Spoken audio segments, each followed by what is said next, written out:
તો દર્શક મિત્રો, અત્યારે સૌથી પહેલાં વાત કરવામાં આવે તો અમદાવાદની અંદર જે વિમાન ક્રેશ થયું ભાઈ, એમાં અત્યારે એક વિડીયો વાયરલ થઈ રહ્યો છે. આ વિડીયો તમે જોઈ શકો છો કે આ વિડીયોની અંદર જે તમને દેખાય છે આ કે રૂપાણીભાઈ છે મિત્રો.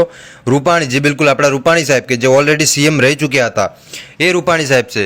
તો ચાલો મિત્રો, સંપૂર્ણ વિડીયો તમને આગળ બતાવવાનું છું. ખાસ કરીને વિડીયો તમે અંત સુધી જોતા રહેજો.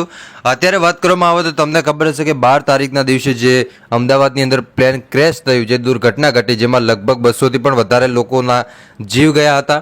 લોકોની હાલત એ રીતે થઈ ગઈ કે લોકોને ઓળખી પણ નથી શકાતા અને એના માટે ડીએનએ ટેસ્ટ કરવામાં આવી રહ્યા છે. અને ડીએનએ ટેસ્ટના મદદથી એમના પરિવારને એમનું જે મૃતદેહ છે તે સોંપવામાં આવી રહ્યો છે. કેમ કે સાહેબ એમનું આખું શરીર એ રીતે થઈ ગયું કે સાહેબ ઓળખવું પણ ખૂબ જ મુશ્કેલ થઈ ગયું છે. અને એવાની અંદર અત્યારે વાત કરવામાં આવે તો વિજયભાઈ રૂપાણીનો દીકરો કે એ પોતે પણ મિત્રો આવી ચૂક્યો છે ભારતની અંદર.